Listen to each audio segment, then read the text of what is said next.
Hello everyone and welcome to another design of the week. This week's design is entitled Black and White Elegance, and I'm so excited to use one of my new plates from my W series. It's W202, and when I first saw this design I immediately thought of doing it in black and white. And sometimes that'll happen to you too. When you notice a design, it'll automatically tell you what to do with it. This would be great with different colors as well, and also you could do it as a tip horizontally across the nail, but I've chosen to do it vertically. So grab your tools and let's get started, and I'll show you how easy this one is to do. For the first step of this design, you're going to want to paint your nails a bright white paint color. I've chosen to use OPI nail lacquer in Alpine Snow, and I've used this color a lot, but I love the coverage it gives. Definitely want to do 2 coats with white, especially because it does tend to be a little like liquid paper when you put it on, and 2 coats makes it nice and smooth. So make sure it's really dry, and then we're ready to do our stamp design. For this week's tutorial, I've chosen to use plate from my new series, W202. And we're going to use this design down here, which is the nice scrolling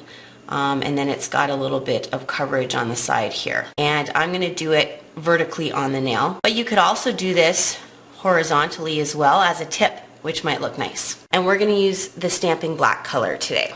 Now, unfortunately with this design, it doesn't have a flip so that you can do your opposite hand the opposite way. So I've chosen to do it all the same way on all 10 fingers. But you can flip it the other way if you like. It'll just, the scrolling will be going down the nail instead of up the nail.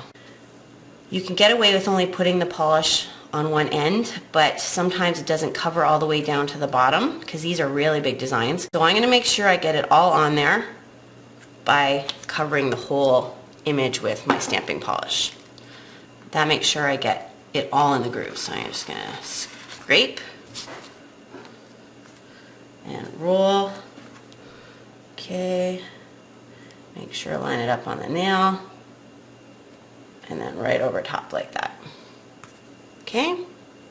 Now with this design, what I chose to do when I had the stamper with the design on is you can move it left to right.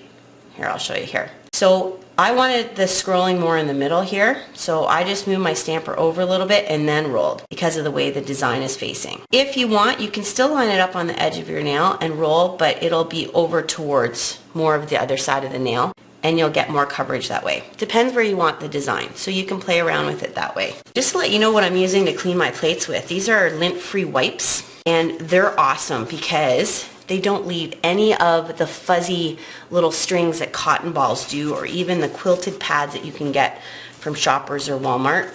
Because you know what happens is when they get stuck in the grooves and you go to put your paint on them, it transfers onto the nail and you've got all those little fluffy things on your new nail design. So these are great. You don't need to use a lot of them because they are expensive to buy. We do sell them on the web store if you're interested in purchasing them. There's 200 to a package, and they'll last you forever because you don't need to use that many, because they're not shredding like cotton balls do or the quilted pads. Once that's done, you're going to want to clean up your nail, and sometimes what I use is just a pad, because when you're using black stamping polish, it makes your corrector pen really, really dark. So sometimes I go through and do this first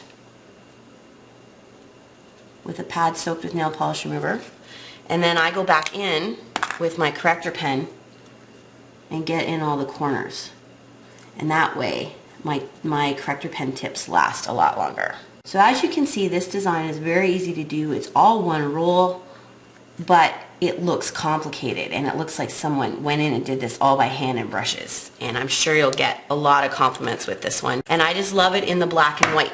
You could try it with different colors. I'm sure that would be cool too. And as a tip, try it horizontally across the nail instead of vertically. Try it out and see how you like it. I really love it. And thanks for watching, and happy stamping, everyone.